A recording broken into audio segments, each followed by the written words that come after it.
ಎಲ್ಲರಿಗೂ ನಮಸ್ಕಾರ. ಜೆ.ಕೆ ಜಗತ್ತು ಯೂಟ್ಯೂಬ್ ವಾಹಿನಿಯನ್ನು ನೋಡುತ್ತಿರುವ ನಮ್ಮ ಎಲ್ಲ ಸಹೃದಯಿ ವೀಕ್ಷಕರಿಗೆಲ್ಲರಿಗೂ ಸ್ವಾಗತ. ಇವತ್ತಿನ ಉದ್ಯೋಗ ಮಾಹಿತಿಯನ್ನು ಸಂಪೂರ್ಣವಾಗಿ ನೋಡಿ, ಲೈಕ್ ಆದರೆ ಲೈಕ್ ಮಾಡಿರಿ, ಕಮೆಂಟ್ ಮಾಡಿರಿ, ಹಾಗೂ ಹೊಸದಾಗಿ ಯಾರಾದರೂ ನಮ್ಮ ಯೂಟ್ಯೂಬ್ ವಾಹಿನಿಯನ್ನು ನೋಡುತ್ತಿರುವರು ತಪ್ಪದೇ ಸಬ್ಸ್ಕ್ರೈಬ್ ಆಗಿ ಬೆಲ್ ಬಟನ್ ಒತ್ತುವುದನ್ನು ಮರಿಬೇಡಿ. ಬನ್ನಿ ಇವತ್ತಿನ ಉದ್ಯೋಗ ಮಾಹಿತಿಯನ್ನು ನಾವೀಗ ನೋಡೋಣ. ನಮ್ಮ ವಾಹಿನಿ ಕಡೆಯಿಂದ ಈ ಮೊದಲು ಒಂದು ರೈಲ್ವೆ ಡಿಪಾರ್ಟ್ಮೆಂಟಿನ ಒಂದು ಉದ್ಯೋಗ ಮಾಹಿತಿಯನ್ನು ನಾವು ನೀಡಿದ್ವಿ.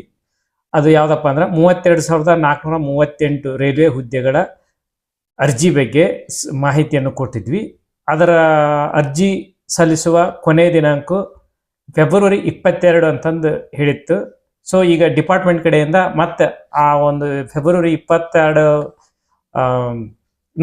ಮುಂದೆ ಕೊಡಿದ್ದಾರೆ. ಅಂದರೆ ಅದನ್ನು ಮಾರ್ಚ್ 1ನೇ ತಾರೀಕಿನ ಮಟ್ಟನೂ ನೀವು ಅರ್ಜಿಯನ್ನು ಸಲ್ಲಿಸುವ ದಿನಾಂಕನು ವಿಸ್ತರಣೆ ಮಾಡಿದ್ದಾರೆ. ಆಸಕ್ತರು ಅದರ ಸದುಪಯೋಗ ಪಡೆದುಕೊಳ್ಳಬೇಕೆಂದು ಈ ಒಂದು ವಿಡಿಯೋದ ನಮ್ಮ ಮುಖ್ಯ ಉದ್ದೇಶ. ನೋಡಿ, ಯಾರ್ಯಾರೆಲ್ಲ ಅರ್ಜಿ ಹಾಕಿಲ್ಲ ಅಂತಂದು ಬೇಜಾರದಲ್ಲಿದ್ದೀರಿ ಅವ್ರು ಯಾರೋ ಬೇಜಾರು ಮಾಡ್ಕೊಳಕ್ಕೆ ಹೋಗ್ಬಿಡ್ರಿ. ಇನ್ನು ಮಾರ್ಚ್ 1ನೇ ತಾರೀಕಿನ ಮಟ್ಟನೂ ಆ ಒಂದು ಅರ್ಜಿ ಅವಧಿಯ ವಿಸ್ತರಣೆಯನ್ನು ಮಾಡಿದ್ದಾರೆ. ಸೊ ಎಲ್ಲರೂ ಇದರ ಸದುಪಯೋಗ ಪಡ್ಕೋಬೇಕು. ದೇಶದ ವಿವಿಧ ರೈಲ್ವೆ ಮಂಡಳಿಯ ಮತ್ತು ವರ್ಕ್ ಶಾಪ್ಗಳಲ್ಲಿ ಸಹಾಯಕ ಟ್ರ್ಯಾಕ್ ನಿರ್ವಹಣೆ ಹುದ್ದೆ ಸೇರಿ ಒಟ್ಟು 32,432 ಹುದ್ದೆಗಳಿಗೆ ಅರ್ಜಿ ಸಲ್ಲಿಕೆ ಅವಧಿಯನ್ನು ಮಾರ್ಚ್ 1ರವರೆಗೆ ವಿಸ್ತರಣೆ ಮಾಡಲಾಗಿದೆ. ಅದಕ್ಕನುಗುಣವಾಗಿ ಅರ್ಜಿ ಶುಲ್ಕ ಪಾವತಿಸುವ ದಿನವನ್ನು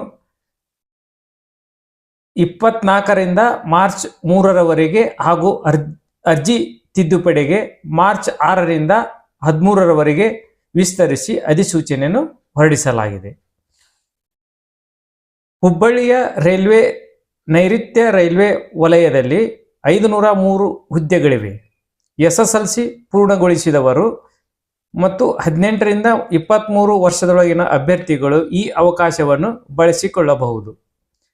ಪರಿಶಿಷ್ಟ ಮತ್ತು ಪರಿಶಿಷ್ಟ ವಿಕಲಚೇತನರು ಹಾಗೂ ಮಹಿಳೆಯರು, ಮಾಜಿ ಸೈನಿಕರಿಗೆ 250 ರೂಪಾಯಿ ಅರ್ಜಿ ಶುಲ್ಕ ಇರಲಿದೆ. ಉಳಿದವರು 500 ರೂಪಾಯಿ ಪಾವತಿಸಬೇಕಿದ್ದು, ಪರೀಕ್ಷೆಗೆ ಹಾಜರಾದಲ್ಲಿ 400 ರೂಪಾಯಿಗಳನ್ನು ವಾಪಸ್ ಮರಳಿ ಕೊಡಲಾಗುತ್ತದೆ. 250 ರೂಪಾಯಿ ಪಾವತಿಸಿದವರಿಗೆ ಪೂರ್ಣ ಮೊತ್ತ ಹಿಂದಿರುಗಿಸಲಾಗುತ್ತೆ. ನೋಡಿ, ನೀವು ಈ ಮೊದಲ ಅರ್ಜಿ ಹೇಳಿದ ಪ್ರಕಾರ ಸೊ ರಿಫಂಡಬಲ್ ಇದಾದ 100 ಅಂಕಗಳಿಗೆ ಕಂಪ್ಯೂಟರ್ ಆಧಾರಿತ ಪರೀಕ್ಷೆ ನಡೆಯಲಾಗುತ್ತದೆ. ಆರಂಭಿಕ ವೇತನ 18,000 ನಿಗದಿಪಡಿಸಲಾಗಿದ್ದು, ಜೊತೆಗೆ ಇತರ ಭತ್ಯೆ ಹಾಗೂ ಸೌಲಭ್ಯಗಳನ್ನು ಒದಗಿಸಲಾಗುತ್ತದೆ. ಹೆಚ್ಚಿನ ಮಾಹಿತಿಗಾಗಿ ನೀವು ಆ ಒಂದು ವೆಬ್ಸೈಟಿನ ನೀವು ನೋಡಬಹುದು. ಸೊ ಈ ಒಂದು 32,438 ಹುದ್ದೆಗಳ ಸಂಪೂರ್ಣ ವಿವರವನ್ನು ನಮ್ಮ ಈ ಹಿಂದಿನ ವಿಡಿಯೋದಲ್ಲಿ ನೀವು ನೋಡ್ಬೋದು. ಎರಡೂ ಒಂದು ಮಾಹಿತಿಯನ್ನು ಸಂಪೂರ್ಣವಾಗಿ ನೋಡಿ ನೀವು ಸದುಪಯೋಗವನ್ನು ಪಡೆದುಕೊಳ್ಳಬೇಕು. ಹೆಚ್ಚಿನ ವಿವರಗಳಿಗೆ ಈ ಒಂದು ರೈಲ್ವೆ ವೆಬ್ಸೈಟಿಗೆ ಹೋಗಿ ನೀವು ವಿಸಿಟ್ ಮಾಡಿ ಸಂಪೂರ್ಣ ಮಾಹಿತಿಯನ್ನು ನೋಡ್ಬೋದು. ಆ ವೆಬ್ಸೈಟ್ ಮಾಹಿತಿಯನ್ನು ಈ ಹಿಂದಿನ ಹಳೆಯ ವಿಡಿಯೋದಲ್ಲಿ ನೀವು ನೋಡ್ಬೋದು. ಸೊ ಇವತ್ತಿನ ಉದ್ಯೋಗ ಮಾಹಿತಿಯನ್ನು ಸಂಪೂರ್ಣವಾಗಿ ನೋಡಿದ್ದಕ್ಕೆ ಎಲ್ಲರಿಗೂ ಧನ್ಯವಾದಗಳು. ಮತ್ತೆ ಮುಂದಿನ ಉದ್ಯೋಗ ಮಾಹಿತಿಯೊಂದಿಗೆ ಮತ್ತೆ ಸಿಗೋಣ. ಅಲ್ಲಿವರೆಗೂ ಸರ್ವೇ ಜನ ಸುಖಿನೋ ಭವಂತು. ಎಲ್ಲರಿಗೂ ನಮಸ್ಕಾರ.